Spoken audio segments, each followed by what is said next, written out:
अब वो रद्द क्यों हुई है क्यों नहीं, तो अगर आप देखते हैं रिप्रेजेंटेशन ऑफ पीपल एक्ट 1951 का सेक्शन 8 के सबसेक्शन 3 के तहत उनकी वो सदस्यता रद्द हुई है। अब वो क्या कहता है क्या नहीं जो कि उनके सदस्यता को रद्द करा गया है। तो बेसिकली अगर आप देखेंगे तो रिप्रेजेंटेशन ऑफ पीपल एक्ट 1951 का सेक्शन 8 का सबसेक्शन 3 ये बोलता है कि अगर किसी भी व्यक्ति की तो किसी भी एमपी एमएलए को, किसी भी व्यक्ति को जो कि एमपी है, ठीक, या एमएलए है, अगर उसको 2 या 2 साल से ज्यादा की सजा मिलती है तो उसकी सदस्यता तत्काल प्रभाव से रद्द कर दी जाएगी।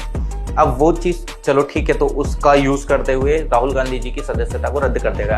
अब एक 1951 का सेक्शन 8 का सबसेक्शन 4 क्या था, जिसको lily Thomas versus union of India case में अनकॉन्स्टिट्यूशनल करार दे दिया गया। उसके अंदर ये था कि अगर किसी भी एमपी को सजा मिली है 2 या 2 से ज्यादा साल की, तो वो 6 महीने तक वो पार्लियामेंट में रह सकता है, और जब वो पार्लियामेंट में रहेगा तो ऑब्वियसली बात है 6 महीने के अंदर वो स्टे आराम से किसी हायर कोर्ट से ले ही सकता था।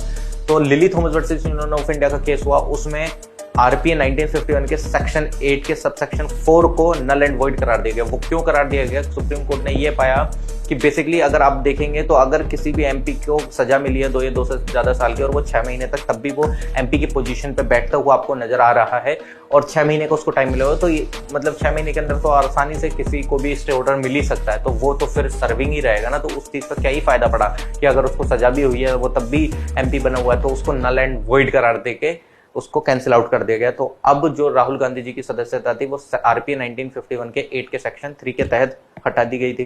ठीक, उनके पास क्या प्रोविजन थे कि वो हायर कोर्ट जा सकते हैं। हायर कोर्ट अभी वो गुजरात हाई कोर्ट गए थे तो वहां से उनको भी राहत नहीं मिली है। अब वो अपर हायर कोर्ट सुप्रीम कोर्ट भी जा सकते हैं। तो अभी उनके पास ये प्रोविजन आपको देखने को मिल जा रहे हैं।